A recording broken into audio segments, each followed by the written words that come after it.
Bienvenue au podcast Tour de Charité et salut à tous les fans du Cameroun Cycling Club Germany.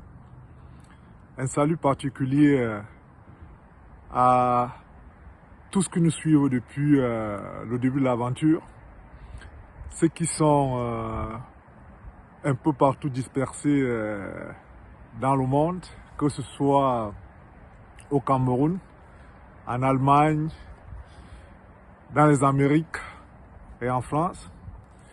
Et un bonjour particulier aussi à nos enfants que nous supportons depuis belle lurette. Donc, l'une des raisons pour lesquelles déjà nous faisons ce tour. Voilà. Moi, c'est Richard Emelec.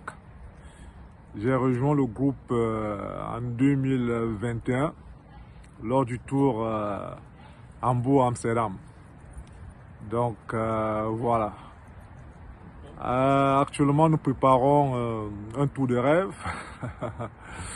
le Tour Azur, donc qui partira de Milan jusqu'à Marseille. Donc, Tour d'Azur, bien évidemment, ça voudrait dire qu'on passera par la Côte d'Azur. Qu'est-ce que j'ai vécu jusqu'aujourd'hui? Pourquoi est-ce que j'ai rejoint ce groupe en 2021? Donc d'abord, il y avait ce souci d'orgueil. Orgueil parce que j'ai vu l'exploit qu'avait mené Denis Christian et puis Gérard. Et surtout, l'une des motivations premières était l'idée de faire ce tour aussi parce qu'il fallait supporter les enfants. Lorsqu'ils ont lancé le premier parcours en disant que pour chaque kilomètre, il fallait faire une petite action, faire une donation, c'était avec l'esprit aussi de supporter ces enfants. Donc je me suis dit, pourquoi pas? S'ils ont pu réaliser ce tour, bien évidemment, je suis en mesure de le faire aussi moi. Donc du coup, j'ai rallié le groupe. Et comme j'ai dit, vraiment d'abord pour la bonne cause, quoi. Rallier le groupe et surtout pour sponsoriser tous les enfants que nous accompagnons depuis plus d'une dizaine d'années. Donc ça fait aujourd'hui plus de 4000 enfants que nous accompagnons.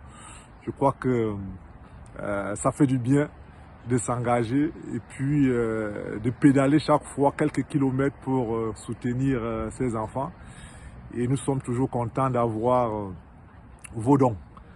En fait, de mon côté, mon expérience que j'ai eu à faire, c'est pas seulement se lever, prendre son vélo et se mettre en route et faire, je sais pas moi, soit 800, 1000 km, 600 km parfois, mais c'est aussi toute la logistique derrière. La logistique derrière, c'est quoi? C'est planifier son voyage. Déjà, vous avez certainement remarqué que nous ne sommes pas tous dans la même ville, en dehors de 3 Berlinois. Moi, je suis à Vienne. Je vis à Vienne depuis belle lurette où je travaille. Donc, moi, c'est Richard Emelec. Je crois que je l'ai dit, s'il n'est pas dit, je l'aurais dit. Richard Emelec. Donc, je vis à Vienne et généralement, lorsqu'on choisit le tour, donc on s'organise à prendre une ville. Alors, comme je disais, mon premier tour, c'était Hambourg-Amsterdam. Donc, il a fallu que je m'organise partir de Vienne pour Hambourg et retrouver le groupe et ensemble que nous décollons. Donc, c'est pas facile de gérer cette logistique. Déjà, se déplacer avec son vélo, retrouver le groupe et continuer. Et ensuite, oui, faire toutes ces réservations étape par étape, elle n'est pas évident. Heureusement que nous avons notre capitaine Denis Boussi qui s'occupe de cette logistique qu'il fait déjà très très bien. Donc c'est lui qui planifie un peu et c'est par rapport à ça que nous coupons aussi les tours, les arrêts quoi. En fait, c'est un peu ça. Qu'est-ce qui, moi, m'a encore marqué? En fait, lors du premier départ, c'était un peu qu'est-ce que je vais découvrir, comment cela va se passer. je crois qu'elle fut plutôt une très belle découverte, quoi. Après, se mettre en septembre, mi-septembre, sur une direction Hambourg, Amsterdam, c'est pas toujours évident, hein, avec c'est du nord, si nous sommes au nord, il pleut, il y a du vent, c'est pas facile. Mais c'était une très très belle aventure. Déjà en sortant de Hambourg, nous avons eu à rencontrer dans la région du Nord, nous sommes passés dans des villages qu'on ne connaissait pas, qu'on n'aurait même jamais pu découvrir si on allait en voiture. On a fait de très belles rencontres. Lors d'une de nos pauses, je crois si vous regardez des vidéos que nous avons postées à l'époque, nous avons eu à rencontrer des frères africains. On faisait notre pause, qui repassait, qui était dans ce village. Je crois qu'il doit être un agriculteur dans le coin. Donc il nous a vu passer, nous étions là, nous faisions notre pause comme il disait, il passait. Il a vu un tas, 6 Africains qui faisaient du vélo. C'est pas commode, c'est pas quelque chose de très vu. Et il s'est approché de nous, il a fait demi-tour, il est venu nous rendre visite, nous avons un peu papoté. Et c'est comme ça qu'il nous faisait comprendre que, ouais, dans la région, la plus belle maison du coin, c'est le Chelu. Si on passait par là, il faudrait qu'on fasse un tour. Ouais. C'est ce genre de rencontres que nous avons faites et qui font naturellement plaisir. Voilà.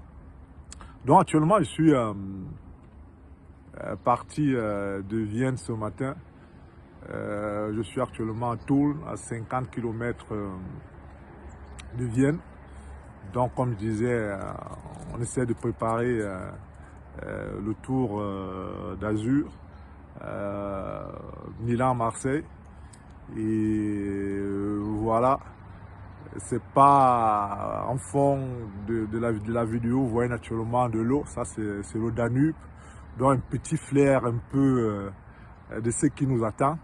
Raison pour laquelle je me suis dit qu'il fallait s'arrêter par ici et faire ce petit podcast. Oui, je sais qu'il y a parfois des questions qui reviennent de temps en temps. Comment ça se passe après un tour pareil ou alors une distance, qu'est-ce qui se passe? Il y a beaucoup de choses qui se